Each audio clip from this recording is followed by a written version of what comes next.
Olá, turma. Sejam bem-vindos à nossa disciplina de aprendizado profundo. E hoje a gente vai iniciar, então, o nosso módulo um, em que a gente vai, então, entender um pouco sobre a aprendizado em profunda, o histórico e os conceitos envolvendo esse tema. Bom, nessa disciplina, no aprendizado profundo, ela tem uma relação muito forte com o conceito das redes neurais, né. Então, na disciplina anterior que vocês tiveram redes neurais, né, então vocês já tiveram uma ideia de como é essa estrutura de rede, e aqui no aprendizado profundo, a gente vai ver qual que é a característica específica dela, mas ela tem inspiração nas redes neurais artificiais. Então ela fazem, assim como as redes neurais artificiais, né, o aprendizado profundo, são técnicas que envolvem aí o aprendizado de máquina, que consiste em que aprender em um conjunto de dados. Então, lembrando que as RNAs, né, as redes neurais artificiais simples, elas são compostas aí por 3 camadas de entrada, oculta e saída. E as redes neurais tradicionais, né, como a MLP que vocês viram na disciplina anterior, elas são simples ou rasas, geralmente são aquelas MLPs que têm uma ou 2 camadas ocultas, né. E aí no caso das redes profundas, né, do aprendizado profundo, em que a gente tem as redes neurais, profundas, né, do inglês aqui Deep Neural Network, a quantidade de camadas ocultas já é maior do que 2, né, então a gente tem redes neurais profundas aí com 100, 150 camadas ocultas aí. Então, basicamente, o que muda de uma rede neural simples para uma rede neural profunda é esse volume, né, essa quantidade de camadas aí. Então, o termo profundo, né, nessa rede neural, ela está relacionado à arquitetura, né, com muitas camadas ocultas que podem chegar aí a centenas ou milhares de camadas ocultas, né, independente da quantidade de neurônios. Então, quanto mais complexo o problema de aprendizado, né, mais camadas são exigidas nessa rede neural. Então, a gente tem aí modelos com milhares de parâmetros, né, então exemplos complexos incluem a classificação de imagens, textos, áudios e a combinação dessas fontes, que é o que a gente chama de redes, do aprendizado profundo ou redes neurais multimodais, né, que combinam várias modas, que seriam equivalente aí a fontes de dados, que é a combinação de texto, áudio, imagem, tudo numa rede só. Aí sobre os avanços com o aprendizado profundo, né, a gente pode destacar então que é a capacidade de aprender representações ou características relevantes diretamente a partir dos dados. Então, lá na rede neural simples, né, geralmente quando a gente ia construir a arquitetura dessa rede, a gente assume que existe um conjunto de características que descreve o nosso conjunto de dados. E se a gente não tem esse conjunto de características que vai descrever as características dos nossos dados, a gente tem que criar isso, né. Vamos supor, por exemplo, você está querendo fazer uma rede neural processar, imagens, né. Então, se você tem algumas imagens lá, você vai ter que olhar para essas imagens, identificar um conjunto de características para descrever cada uma dessas imagens. Então, por exemplo, a gente poderia utilizar 2 características para descrever qualquer imagem, a quantidade de cores, sei lá, vermelha, a quantidade de cores azuis, ou 3 características, né, a quantidade de pixels de cor verde, por exemplo. Então, estou descrevendo uma imagem com 3 características numéricas. E uma vez que a gente tem essas 3 características que descreve cada imagem, a gente então pode fazer com que isso seja a entrada da nossa rede neural. E aí então a gente precisa definir justamente isso, né, naquele tipo de cenário. A gente precisa fazer o que a gente chama de engenharia de características, que é desenhar ou elaborar quais seriam os conjuntos de características para que sirva de entrada para a nossa rede neural. E aí, com base nesse conjunto de características, a gente sabe como definir a camada de entrada, né, e a quantidade de parâmetros que a gente teria nessa camada de entrada. Agora aqui na rede profunda, né, uma característica muito interessante desse tipo de rede é que ela aprende a extrair ou gerar essas características. Então a entrada da nossa rede é basicamente, os dados brutos, né, e com esses dados brutos, então, a rede vai tentar aprender ou extrair características, e a partir dessas características ela então vai tentar relacionar, por meio de uma rede, totalmente conectada, né, como uma rede neural, para poder aprender ou classificar algum padrão desses. Então, esse é o tipo de característica que é conhecido como redes end-to-end.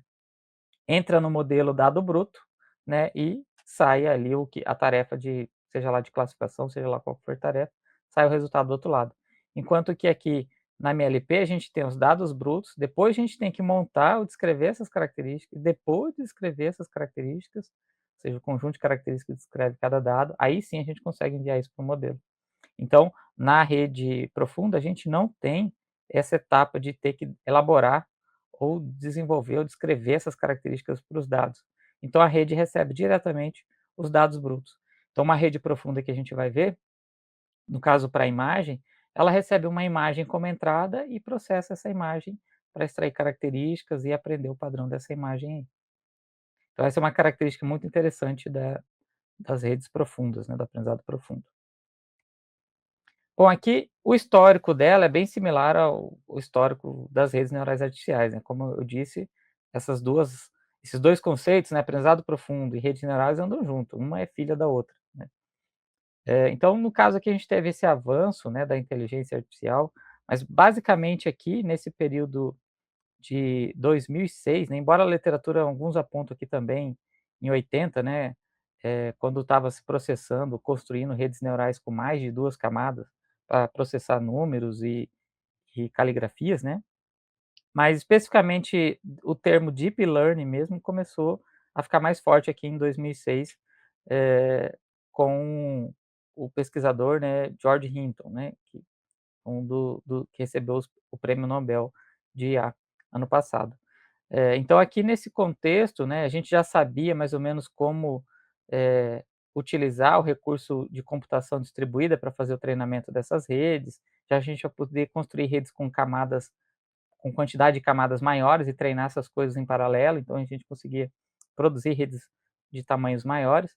Então, basicamente, em 2006 aqui que a gente teve um avanço dessa área do aprendizado profundo, isso logo veio junto também com o avanço de hardware, né, com a NVIDIA. Talvez aqui o modelo mais promissor foi essa AlexNet que surgiu aqui nesse período aqui de 2012, que venceu a competição de imagens, né, que é a ImageNet, que foi proposta lá em 2010. Então tinha um desafio lá que era classificar imagens da internet, se eu não me engano eram 80 classes, e aí foram uma base de dados enorme, né, então foi disponibilizada para o público, ó, quem conseguir vencer esse desafio aí, né, vai ranqueando os algoritmos, as estratégias com os melhores resultados de classificação. E aí a gente tinha lá em torno de 40% de acerto com as redes clássicas, e aí quando surgiu essa AlexNet aqui, que foi a primeira rede profunda, né, nesse tipo de desafio, ela já foi aí para 70, 60% de acerto. Então foi um salto muito grande em termos de qualidade de resposta, né. E a partir daí se tornou sucesso e todo mundo foi trabalhar agora com esse tipo de rede.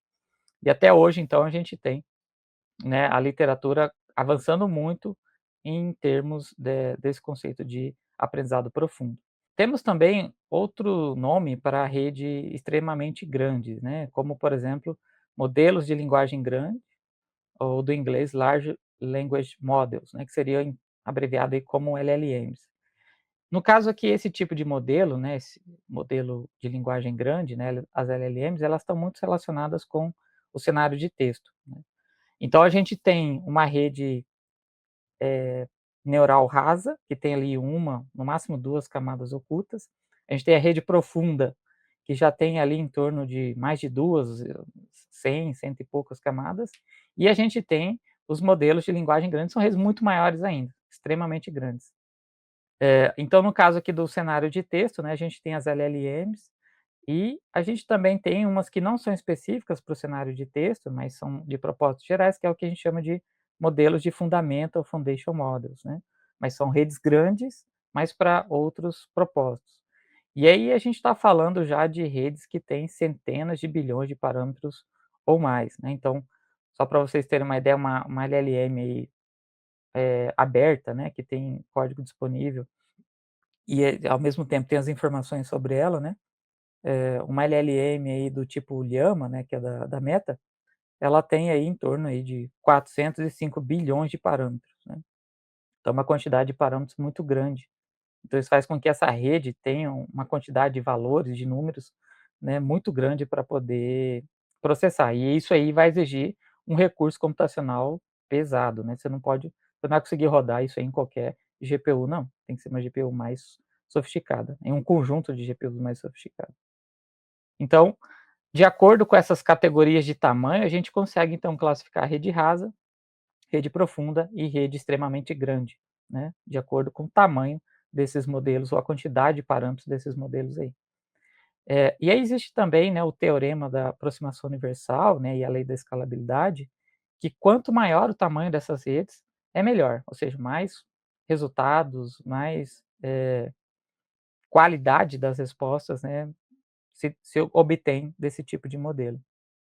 Mas o que impede dessa rede ser cada vez maior é a limitação computacional. A gente não tem hardware para colocar uma LLM, por exemplo, de 405 bilhões dentro de uma GPU. Precisa de um núcleo, um conjunto de modelos aí para poder fazer isso entrar dentro de uma estrutura computacional dessa. E se pretende aumentar ainda mais, dobrar a quantidade de parâmetros dessa rede, aí inviabiliza cada vez mais, utilizar isso em recursos computacionais, vai exigir um poder computacional gigante. Então aqui eu destaquei alguns desafios, né, do aprendizado profundo, né, então, quando a gente está trabalhando com modelos grandes, né, saindo ali das redes neurais rasas, o que vai exigir esse modelo ter uma resposta muito grande é a quantidade volumosa de dados, ou seja, esses modelos são fominha de dados, precisa de ter muitos dados para que eles tenham respostas aceitáveis e qualidade, né, ou acurácia na sua resposta. Então se você for pensar, né, quanto custa fazer uma pesquisa de intenção em uma cidade ou um país, né, então, ou seja, pegar um time de pessoas aí, contratar uma empresa e andar pelo país inteiro aí ou pela cidade inteira, coletando informações que você gostaria de montar uma base de dados, né. E existe um custo elevado para isso, né, então você imagine fazer isso numa escala global, né, fazer uma escala global para aquisição de dados aí. Então, adquirir dado é caro, né, tanto é que hoje em dia o dado é conhecido como o novo petróleo. Quem tem dado tem informação, se tem informação você sabe de tudo, né. Então ter dado é caro, é custoso, então ter grandes volumes de dados exige aí um investimento pesado, né, para você ter essa quantidade de informação, e é isso que esses modelos precisam, quantidade volumosa de dados. Um outro ponto também é o alto custo de processamento, né, precisa-se de muitas placas de GPU para poder fazer, ou treinar esses tipos de modelos, né, principalmente os modelos de linguagem grande. Eh, então, por exemplo, tem uma placa da NVIDIA, né, a Sen, se vocês pesquisarem aí, ela está em torno de R$ 230.000, né, uma placa de vídeo. E para treinar um modelo como o Llama, por exemplo, o Llama 3 para processamento de texto, que seria tipo um GPT, são necessários aí pelo menos mais de 1.000 placas dessa, mais de unidades de GPU dessa, que cada uma custa 200.000, em torno de 200.000, para poder treinar um modelo desse. Então, ou seja, um treinamento de um modelo desse está na escala de milhões, então de milhões de reais para você treinar isso. E além disso, você precisa aí ter um recurso energético muito grande para alimentar essas placas de vídeo. Então nesse cenário aqui a gente vê a limitação computacional, né, em termos de processamento, e também o alto consumo energético. Bom, outros desafios do aprendizado profundo, né, envolvem interpretar o que o modelo aprendeu. Esses tipos de modelo, eles são conhecidos como modelos caixa preta. Ou seja, ele aprendeu a extrair algum padrão ali, entendeu, por exemplo, se a gente fosse imaginar um cenário de classificação de imagens, eu quero classificar imagens de 2 classes, e aí você tem uma taxa de acerto desse modelo lá de, sei lá, 100%, só que você não consegue dizer exatamente, ó, o que que esse modelo entendeu para poder diferenciar essas 2 imagens, né. Isso aí porque, na verdade, o que tem assim como na rede neural, o que a gente tem nesse modelo é um conjunto de números, que são os pesos e os bias lá. Então, como que olhar para esses conjuntos de números e entender que, ó, isso aqui está dizendo que ele está enxergando essa imagem com essa característica, e aquela outra imagem ele está observando isso. Então é um pouco difícil isso. Aí tem estratégias para transformar esse modelo caixa preta no que a gente chama de caixa cinza ou de caixa branca, que seria o ideal, que é onde a gente consegue realmente entender, né. E aí tem uma área da inteligência artificial que envolve justamente tratar a explicabilidade desses modelos do tipo caixa preta, né, que é Explainable AI. Então aqui vocês conseguem ter acesso, né, a alguns artigos, né, algumas informações sobre técnicas ou estratégias para poder tentar explicar isso, mas isso ainda continua sendo um desafio, né, que é trazer a transparência desses modelos, ou seja, saber o que esses modelos estão aprendendo, né. Então, investigar métodos para traduzir os parâmetros, esses bilhões de parâmetros aí, de modo que seja compreensível para o ser humano é um desafio em aberto. Um cenário que exige essa explicabilidade, por exemplo, imagine um cenário que você está num sistema de transação bancária, construiu uma rede profunda lá, uma LLM, por exemplo, sofisticada, e tem uma alta taxa de acurácia para poder fazer a identificação de fraude em transações bancárias, né. Então, um cenário que você está lá, você ofereceu: "Ó, Visa ou Mastercard, estou te vendendo aqui o meu sistema muito robusto, olha a taxa de acerto dele, funciona muito bem. E aí, tá, beleza, vamos então contratar esse modelo de vocês". Aí surgiu lá um Black Friday em vários países aí, e tem usuários lá comprando e fazendo compras e tudo mais, e de repente, teve um usuário lá que estava fazendo uma compra e o sistema identificou aquilo como uma fraude e bloqueou.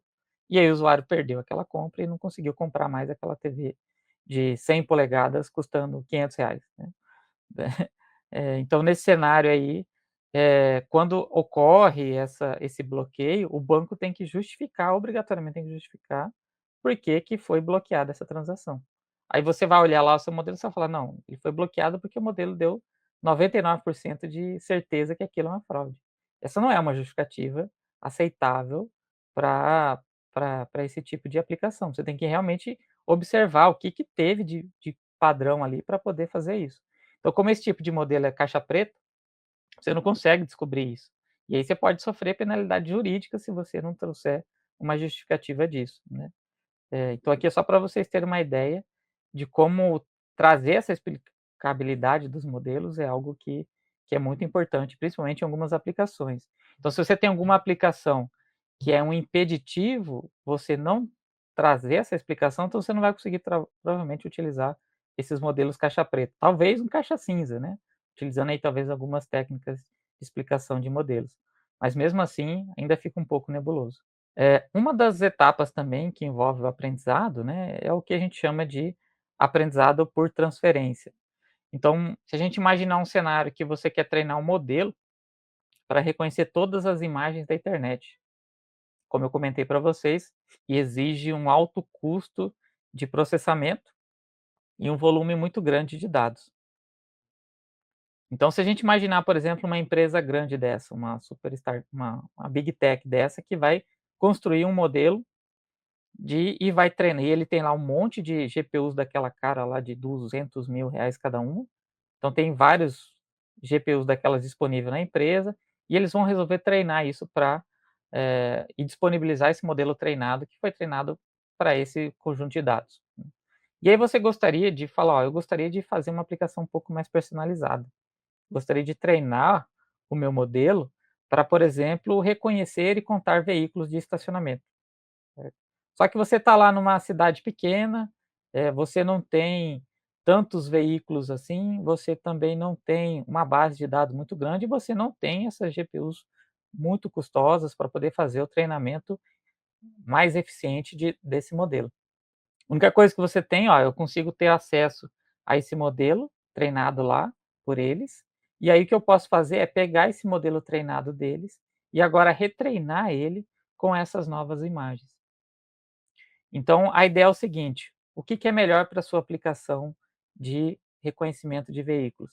Treinar o seu modelo sozinho, com os dados que você tem do zero, ou você pegar um modelo que já entende algumas coisas de imagem, como, por exemplo, um modelo desse que foi treinado com imagens da internet, que já viu carro, já viu pessoa, já viu estrada, já viu rua, né, então ele já viu alguma dessas coisas, então internamente naquele modelo, o conjunto de parâmetros dele ali, já é talvez interessante para você tentar melhorar ele um pouquinho mais, só para ele ser mais especialista para veículos, né, e identificar de maneira mais precisa veículos aí. Então aí você teria um salto um pouquinho mais rápido em termos de treinamento, e não vai exigir também de você, talvez, um volume tão grande de dados, né. Então o aprendizado por transferência é uma técnica muito comum para acelerar o treinamento desses modelos, mas desde que esse modelo treinado esteja disponível, que você consiga acessar, né. Então tem algumas bibliotecas do Vision, da diversas plataformas que disponibilizam modelos treinados para que você possa fazer o que a gente chama de fine tuning, né, que seria refinar esse modelo que foi treinado por uma tarefa similar ou uma tarefa grande, genérica, e você pode então ajustar ele para poder trabalhar ou treinar ele para sua tarefa específica, né. Então reaproveitar esse modelo, né, ou seja, fazer o ajuste fino desse modelo já treinado, melhora muito e agiliza bastante o seu treinamento. Bom, aqui eu também destaquei, né, no caso específico do aprendizado profundo, assim como também das redes neurais, né, quais são os principais eventos e ações dessa área. Então, se você tem interesse em saber, ó, o que que tem de melhor ou de novidade sendo feita nessa área do aprendizado profundo.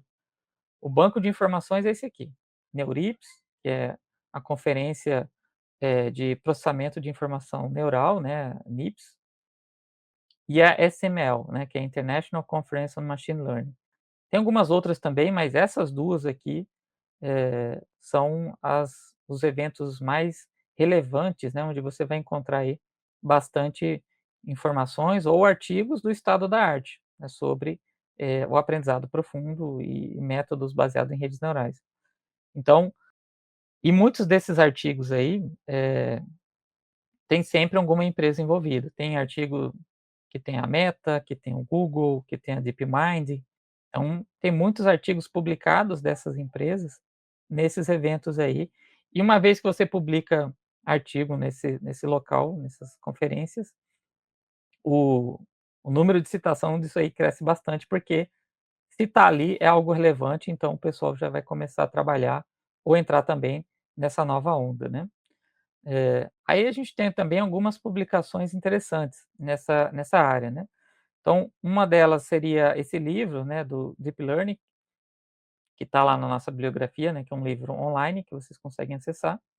E esse artigo aqui, que é o artigo que basicamente aí nos últimos tempos, né, 2017, saiu esse artigo aqui, que envolve aí uma nova maneira, né, de você trabalhar com essas redes neurais e tentar melhorar a qualidade dessas redes neurais, explorando o que a gente chama de mecanismos de atenção, né. Então esse artigo aqui é um artigo que também revolucionou desde 2017 a área do aprendizado profundo, e todo mundo agora que for trabalhar com aprendizado profundo, está colocando mecanismos de atenção, porque isso melhora a qualidade desses modelos. Então esses seriam aí, talvez as 2 publicações mais importantes para vocês, né. Bom, alguns artigos influentes, né, de considerando o ano 2024, até 2024, né, então nós temos aqui a proposta do Llama, né, que seria esse modelo grande, né, que seria essa LLM para processar texto do Facebook, da Meta.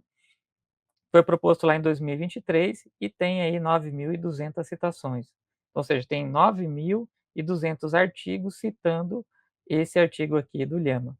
Então, ou seja, quando você tem um trabalho que tem esse volume de citações, realmente ele é muito relevante, né. Aí a gente também tem aqui um artigo que aplica, né, ou introduz o modelo de transformers que originalmente foi para texto, para o cenário de imagem, né, proposto lá na iClear, que também é uma conferência muito importante, em 2021, e até 2024 aí ele está com 45.000 citações, ou seja, 45.000 artigos citando, provavelmente utilizando esse método aí. E aí tem o artigo dos transformers, né, que originalmente foi proposto para texto lá em 2017. Então esse daqui é o artigo que ele propôs o transformers, originalmente para texto, e esse aqui logo depois adaptaram ele para imagem, né, então como que utilizar esse cara para imagem. Então esse de 2017 alcançou aí 136.000 citações, né. E esse artigo aqui que propôs a primeira rede convolucional mais robusta, vamos assim dizer, né, para processamento de imagem, embora tinha a LexNet lá em 2012, né, a ResNet em 2016 foi proposta pela CVPR, né, que é um importante evento na visão computacional. alcançou aqui 239.000 citações, então, ou seja, um artigo extremamente relevante para a nossa área. Então, por meio dessas citações aqui, vocês conseguem talvez saber qual que seria aí a tendência desse artigo ou a influência desse artigo para a comunidade, né. Então, quanto mais citação tem esse artigo, mais relevante ele é, então estão tendo melhorias aí. E, por exemplo, se a gente for pegar um desse artigo aqui da ResNet, dentro dessas 238.000 citações, vão ter artigos que vão até sugerir melhorias disso. Então, com certeza aqui dentro, se você quiser saber o que que teve de melhoria em relação à ResNet ou a essa tarefa de redes convolucionais para classificação de imagem, provavelmente vai ter algum artigo aqui mais atual de 2030, desses 239.000 artigos falando sobre isso. Aqui eu destaquei algumas aplicações interessantes, né, para vocês do aprendizado profundo, e aí vocês podem clicar nesse, eu não vou abrir aqui, porque eu acho que não vai ficar muito boa a imagem, mas vocês podem acessar, né, clicando nesses links dos slides. Só para ter uma ideia, né, aqui tem uma aplicação em que, o objetivo é utilizar uma técnica de aprendizado profundo para olhar imagens de ultrassom, né. Então teve um baterista que sofreu um acidente, ele gostaria muito de retomar, ele perdeu a mão dele, né, então ele tem até o pulso e o antebraço, mas a mão dele ele perdeu num acidente. E aí ele gostaria de retomar e voltar a tocar bateria. E ele já testou algumas próteses, né, que são baseadas aí em sensores elétricos, né, que são dispositivos que são sensores que ficam grudados na mão para tentar capturar os estímulos elétricos para movimentar esses dedos mecânicos que ele utiliza na prótese. E ele percebeu que ele não tinha uma qualidade muito boa de resposta desses tipos de modelos. E aí nesse vídeo eu apresento uma prótese mais, como assim, mais robusta, em que ela não trabalha com esses sensores elétricos, que eles são sujeitos a ruídos, mas trabalha com uma técnica para processar a imagem. Então tem uma câmera que fica no pulso dele, monitorando, uma câmera de ultrassom monitorando, então, os músculos e as movimentações que são feitas nos músculos do braço, e com base nisso, tentar classificar, identificar qual dedo ou qual, dedo, dessa prótese ele tem que movimentar e a intensidade disso. E aí ele conseguiu então ter uma resposta muito mais interessante com esse tipo de aplicação, né. Um outro cenário aqui envolve a detecção de veículos, né, de placas e veículos, de veículos autônomos, ou seja, veículos que vão andar sozinho na estrada e fazer essa identificação segura, né, de onde evitar a direção, né, veículos ou veículos à frente, identificação de placas. Esse daqui é bem interessante, né, provavelmente eu acho que é o que mais viraliza aí hoje em dia no Instagram e nas redes sociais, que é a aplicação do que a gente chama de deepfake, que é modificar, alterar a face das pessoas e colocar outras pessoas ali, ou até o rosto mesmo, né, moldar a expressão facial de uma pessoa falando alguma coisa e colocar outra pessoa ali, a face de outra pessoa ali, né. Então, também utiliza técnicas de aprendizado profundo para fazer essa tarefa aí. Aplicações na saúde, né, mais uma aplicação aqui também que envolve a detecção de câncer na retina, hanseníase na pele, então tem um conjunto de aplicações aqui envolvidas nesse link.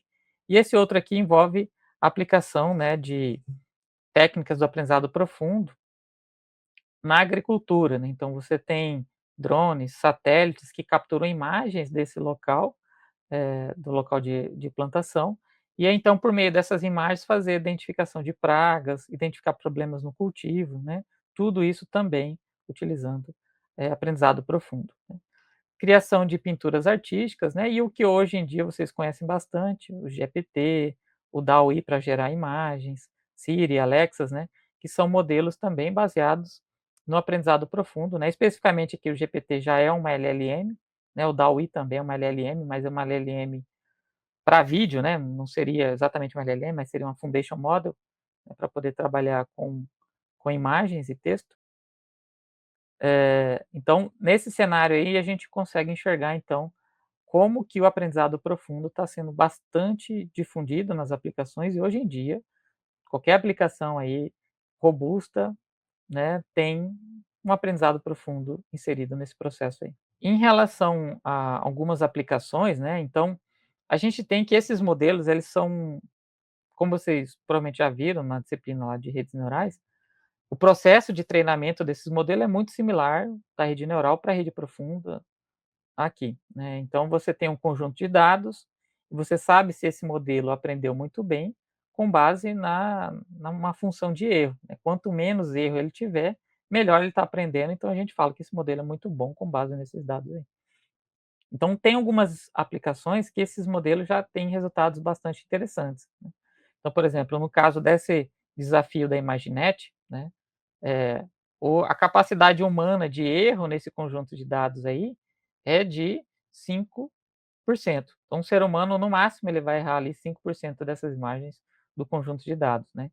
Então a gente teve lá desde 2010, 2011, 2012, né, com a AlexNet, 2013, esse erro caindo desses modelos. Então tinha um modelo que tinha 28% de erro, depois ele foi para 26, a AlexNet fez isso cair lá para 16,4, a ZFNet, né, 11,7, a GoogleNet, que é da Google, foi para 6,7, né.